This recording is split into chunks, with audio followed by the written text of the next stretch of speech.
Kegiatan observasi ke Ibu Rizda Malong, Guru SMP 2 Tangerang, Sabtu 9 Maret tahun 2024. Semua masih semangat mengikuti pembelajaran hari ini? Semangat, Bu. Kemudian tadi juga istirahat. Nah, jadi Ibu mau buat penyemangat dulu biar semangat lagi. Ibu ajari dulu tepuk tangan. Jadi kalau tepuk satu kali, tepuk dua kali berarti kiri, baru tepuk tiga kali. 1, 2, 3. Tepuk 4 kali, 2 ke kiri, 2 ke kanan. Baru kalau tepuk 5 kali, 2 ke kiri, 2 ke kanan, 1 ke atas. Tepuk 4 kali, 5 kali, 2 kali 5.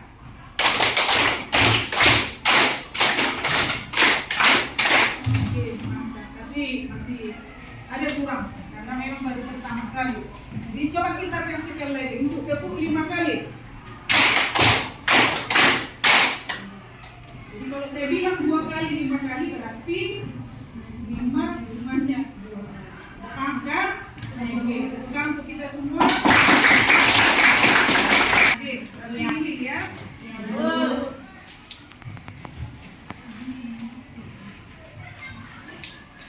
Baik, sebelum kita masuk ke topik kita yang baru hari ini, Ibu mau mengingatkan pembelajaran pada pertemuan yang lewat. Kita sudah mempelajari tentang perilaku ekonomi. Masih ingat kan? Masih, Bu. Ada berapakah pelaku ekonomi? 40. Siapa yang bisa menyebutkan? Coba tunjuk tangan. Baik, dari si Wasanta. 4. Yang pertama rumah tangga konsumen, yang kedua rumah tangga produsen, yang ketiga rumah tangga pemerintahan, yang keempat masyarakat luar negeri. Bagus. Sekarang dulu untuk itulah materi kita pada pertemuan yang lewat. Materi yang baru yaitu bisa dilihat juga di bukunya di halaman 175.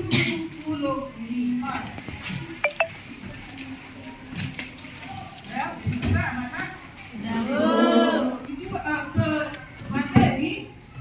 Ya, sebelum kita masuk ke materi, Ibu mau bertanya dulu, siapakah sudah pernah ke pasar?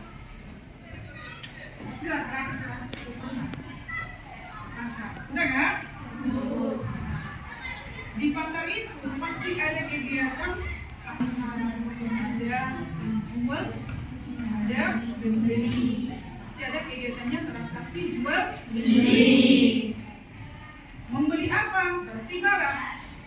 Nah, terus kalau kamu melihat situasi pasar pada masa-masa tertentu, misalnya pada saat tahun ajaran baru pada saat musim hari-hari raya besar, hari agama misalnya Lebaran, kemudian Natal. Apakah harga barang itu naik atau turun? Naik. Itulah mau kita lihat nanti di sini. Nah, jadi untuk melihatnya itu, Ibu akan menampilkan nanti yaitu gambar. Pembelajaran pada pertemuan hari ini ada 4. Coba baca dulu dari kelompok 1 sampai yang pertama dari yang ada di slide. Tujuan pendidik mampu mendeskripsikan pengertian permintaan dan penawaran. Yang kedua, peserta didik mampu mendefinisikan hukum permintaan dan penawaran. Yang ketiga, peserta didik mampu mengidentifikasi faktor-faktor yang mempengaruhi permintaan dan penawaran. Yang keempat, peserta didik mampu menganalisis permintaan dan penawaran suatu barang dan jasa terhadap keseimbangan harga pasar. Tunjukkan dulu gambar. Di sini ada 2 gambar permintaan perlengkapan sekolah menjelang tahun ajaran baru. Yang pertama di sebelah kiri adalah permintaan buku tulis. Nah, ada gambar nampak banyak yang memburu membeli buku tulis. Nah, yang kedua, gambarnya bagaimana itu? Banyak yang mau memburu tas sekolah. Itu biasanya kalau pas di tahun ajaran baru. Nah, kedua, gambar yang ditunjukkan yaitu permintaan pakaian menjelang Lebaran. Tahu Lebaran kan? Lebaran itu sama dengan hari raya umat agama Islam. Jadi pada gambar kita lihat di situ juga banyak konsumen yang mau membeli pakaian muslim untuk berlebaran.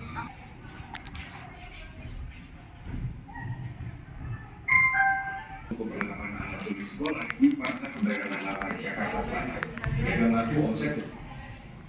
Update malam kembali kepada pemirsa dan kita beri informasi berikutnya.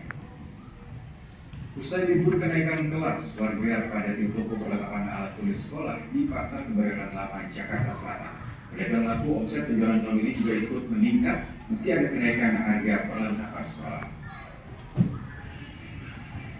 Memasuki tahun ajaran baru, sejumlah masyarakat menghadapi toko alat tulis kebutuhan sekolah Pasar Kebayoran Lama Jakarta Selatan.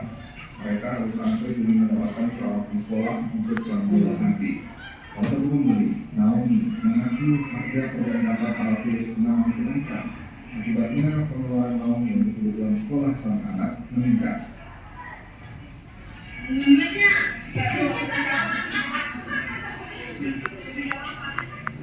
Ini kebutuhannya apa aja biasa menurut sekolah? Apa aja untuk sekolah?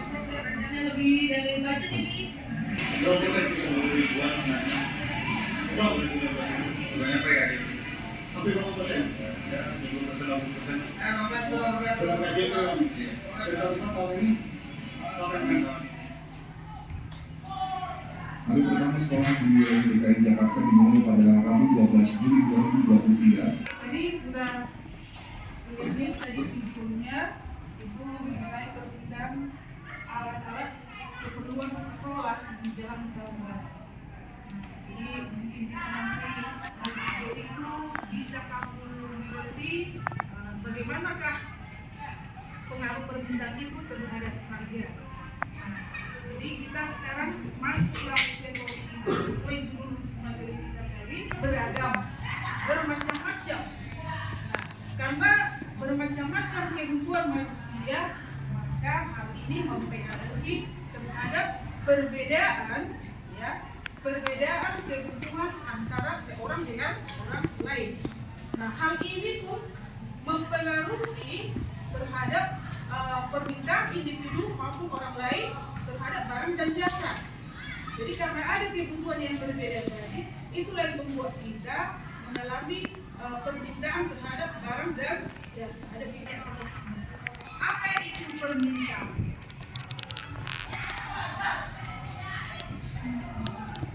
Coba sih Lolas. Dalam kesanggupan pembeli untuk membeli berbagai jumlah produk pada berbagai tingkat harga dan waktu tertentu. Sebentar dulu. Jadi ada apa? Coba kita lihat ke depan. Permintaan dalam bahasa Inggris itu disebut dengan demand, yaitu keinginan membeli barang dan jasa disertai dengan kemampuan membeli pada waktu dan harga tertentu. Kemudian macam-macam permintaan ini dibagi dua. Yang pertama, permintaan berdasarkan kemampuan daya beli. Jadi kalau berdasarkan kemampuan daya beli ini dikelompokkan menjadi tiga. Satu, permintaan APT. Apa itu?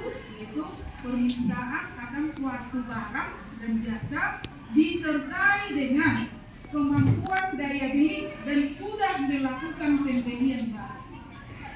Itu maksudnya. Jadi permintaan potensial, maksudnya itu adalah permintaan itu dilakukan juga disertai dengan daya beli yang mampu membeli, tetapi tidak dilaksanakan, tidak dilakukan. Jadi berbeda dengan afektif dengan potensial. Lalu yang ketiga, permintaan absolut, yaitu permintaan yang tidak disertai dengan kemampuan untuk membeli berdasarkan jumlah konsumen. Ini dibagi dua lagi, yaitu pertama permintaan individual dan permintaan yang dilakukan oleh setiap individu per orang ada barang dan jasa. Lalu yang kedua permintaan pasar, ini maksudnya ya permintaan yang dilakukan oleh masyarakat. Jadi kalau pasar berarti sekelompok masyarakat, kalau individu berarti bagaimana? Per orang, ya kan? Lalu hukum permintaan oleh si Rizkia. Hukum permintaan. Hukum permintaan menyatakan bahwa ketika harga suatu barang meningkat, maka jumlah permintaan barang tersebut akan menurun. Begitu sebaliknya, ketika harga suatu barang menurun, maka jumlah permintaan barang tersebut akan meningkat. Jadi di waktu saya pilih tidak banyak membutuhkan buku tulis ataupun tas sekolah, bagaimana harganya? Nanti harganya tidak terlalu mahal. Itulah dia bunyi hukum permintaan di sebelah kiri. Jadi tabel di sebelah kiri menunjukkan tabel harga permintaan terhadap jahe. Coba diikuti ya. Pada nomor 1 dari dulu, harga Rp15.000, jumlah jahe yang diminta sebanyak berapa kilo? 10. Ya. Kemudian harga turun 12.500, maka jumlah barang yang diminta makin bertambah atau berkurang? 1 kilo berapa tadi? Di nomor 1 15.000, bisa? 15.000 kan? Jumlah yang diminta bukanlah ke garis di bawah. Berapa kilo? 10 kilogram, ya kan? Kemudian harga turun menjadi 12.500, maka jumlah jahe yang diminta semakin meningkat, yaitu berapa kilogram? 20. Ya, 20 kilogram. Baru harga semakin turun sampai ke titik 5.000. Nah, paling rendah, maka jumlah yang diminta adalah sebesar atau sebanyak berapa kilogram? Jadi kalau kita hubungkan semua titik potongnya tadi, ya, nanti inilah yang disebut dengan kurva permintaan. Inilah yang disebut kurva permintaan. Baru apa saja yang mempengaruhi permintaan itu? Yang pertama adalah harga barang dan jasa. Yang kedua yaitu besar kecilnya penghasilan. Ketiga, selera seseorang. 4, kualitas barang. Yang kelima, harga barang substitusi dan komplementer. Yang keenam, jumlah penduduk yang semakin meningkat. Yang ketujuh, itulah faktor yang mempengaruhi permintaan. Itu nanti bisa kamu baca di bukumu biar makin jelas. Kemudian kita masuk ke penawaran. Di gambar bisa kau lihat ada seorang penjual aksesoris, kemudian ada yang menjual, kan? Nah, jadi di sini apa itu penawaran? Penawaran dalam bahasa Inggrisnya namanya supply atau supply, yaitu sejumlah barang dan jasa yang ditawarkan oleh produsen kepada konsumen pada waktu, harga, dan tempat tertentu. Jadi sejumlah barang yang ditawarkan oleh produsen kepada konsumen pada waktu, tingkat harga, waktu, dan tempat tertentu.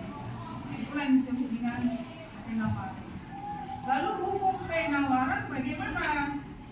Apakah sama bunyinya dengan hukum permintaan.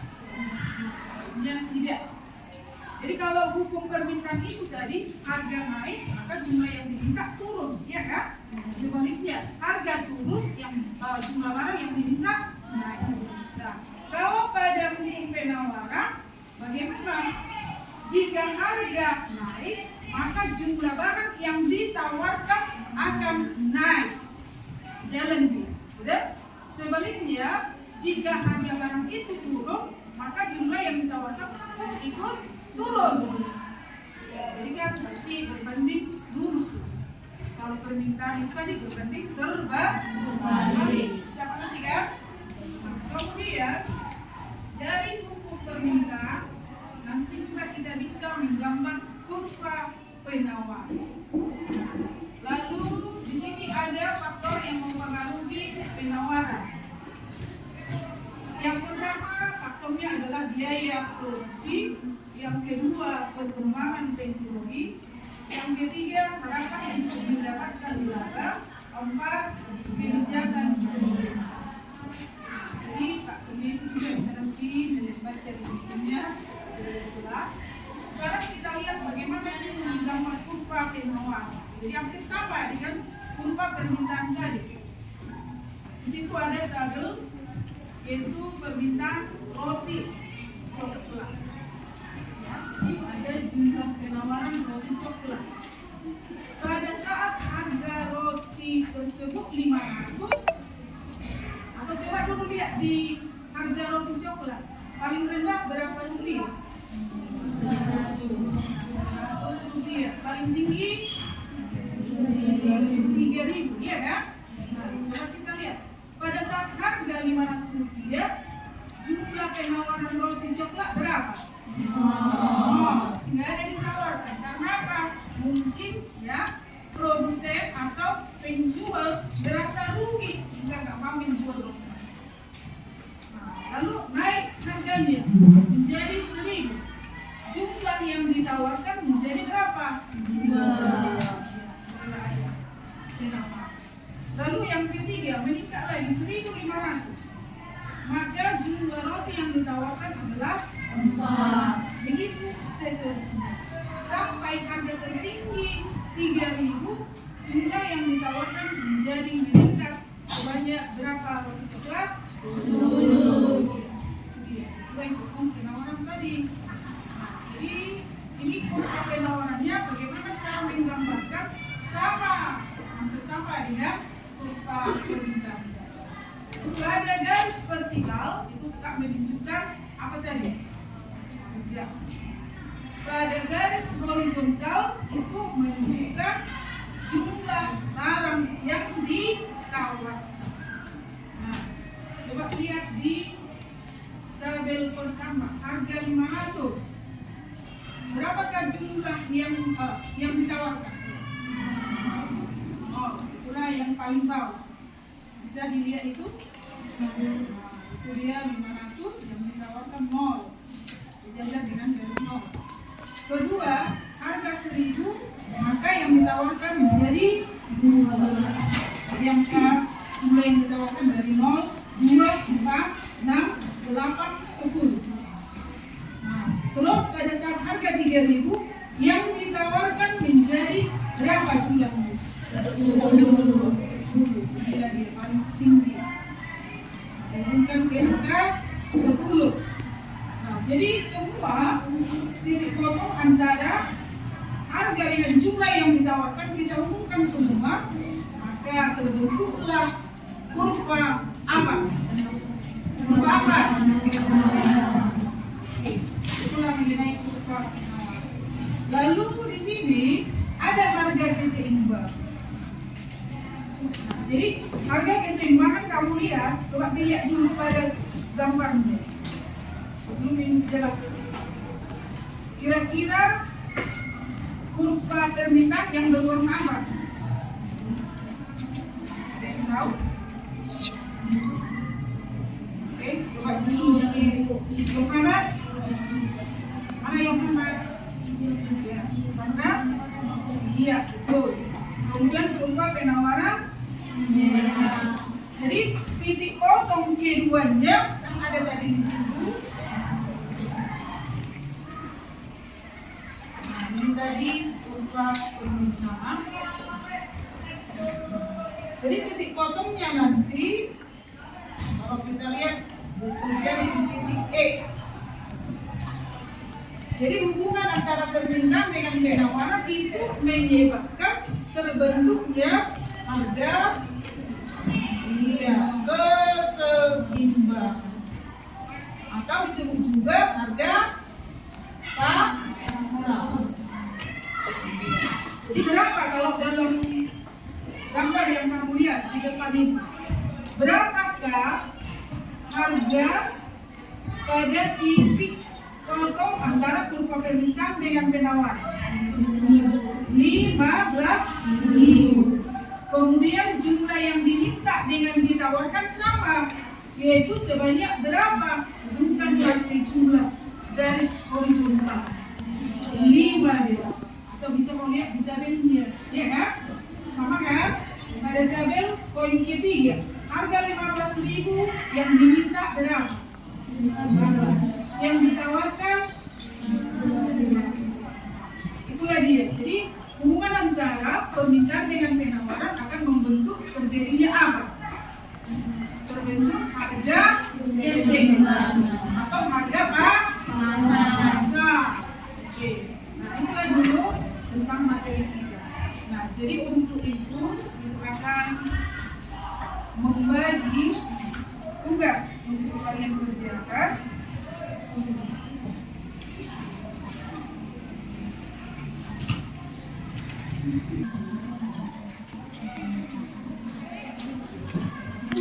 Ingat waktunya 5 menit.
selalu laku dikarenakan naiknya harga apel tersebut. 3. Berdasarkan kasus tersebut, apa faktor yang mempengaruhinya? Faktor kenaikan harga dari bulan sebelumnya. 4. Berdasarkan kasus tersebut, bagaimana solusi pemecahan permasalahannya? Solusi pemecahan masalahnya adalah menentukan harga barang tersebut sesuai dengan harga pasar. Oke, tepuk tangan dulu untuk kelompok 1. Kelompok 2. Bapak silakan.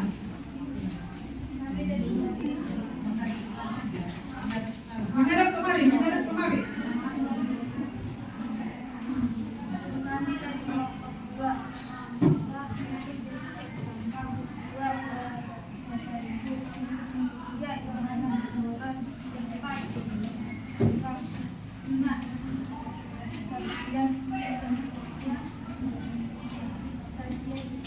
Buat suaranya.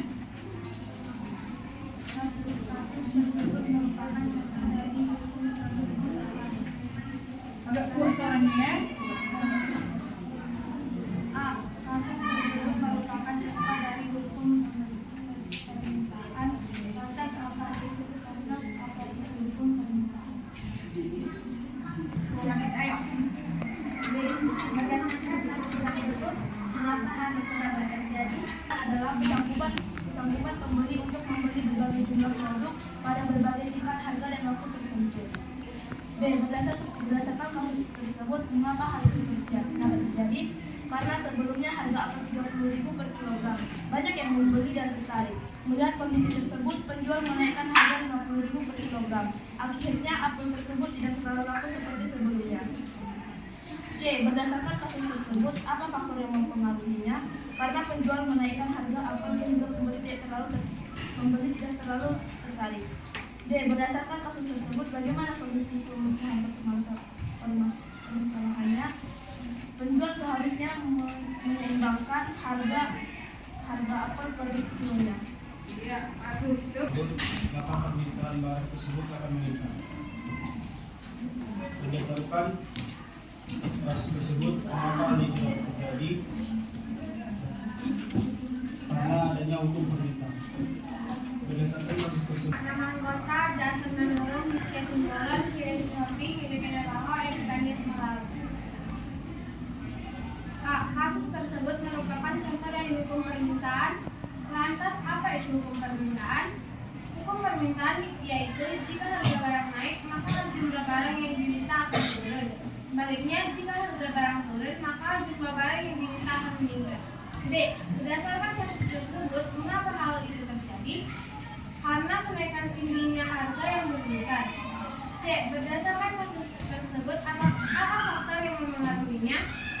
Faktor kenaikan harga karena pembelian akan meningkat. D. Berdasarkan kasus tersebut, bagaimana solusi pemecahan masalahnya? Pemecahan masalahnya dilakukan dengan cara menurunkan kembali harga apel seperti harga semula agar pembelian meningkat.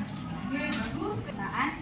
Jika harga barang naik, maka jumlah barang yang diminta akan turun. Sebaliknya, jika harga barang turun, maka jumlah barang dan akan meningkat secara terus.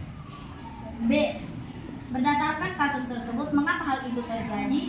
Karena banyak yang tertarik dengan apel tersebut, maka penjual menaikkan harga apel tersebut dengan tujuan mendapatkan keuntungan yang lebih besar. C. Berdasarkan kasus tersebut, apa faktor yang mempengaruhinya? Harga barang dan jasa, besar kecilnya penghasilan seseorang, selera seseorang, kualitas barang, harga barang subsidi, dan komplementer. D. Berdasarkan kasus tersebut, bagaimana solusi pemecahan masalahannya? Seharusnya penjual tidak menaikkan harga apel tersebut dan membuat yang sesuai dengan harga pasar, agar penjual dan pembeli sama-sama mendapatkan keuntungan. Iya, bagus. Tepuk tangan. Baik, yang terakhir kelompok 7. Silakan. Kasus tersebut merupakan contoh dari hukum permintaan. Lantas apa itu hukum permintaan? Jawab. Jika harga barang naik, maka jumlah barang yang diminta akan turun. Sebaliknya, jika harga barang turun, maka jumlah barang yang diminta akan meningkat. B. Berdasarkan kasus tersebut, mengapa hal itu dapat terjadi? Jawab. Karena banyak pelanggan yang tertarik membeli buah apel yang dijual, maka pedagang itu menaikkan harga barangnya. C. Berdasarkan hal tersebut, apa faktor yang mempengaruhinya? Jawab, faktor yang mempengaruhinya adalah D. Berdasarkan hal tersebut, bagaimana solusi pemikiran menentukan harga yang sesuai agar para pembeli dapat membeli barang yang mereka inginkan. Oke, bagus.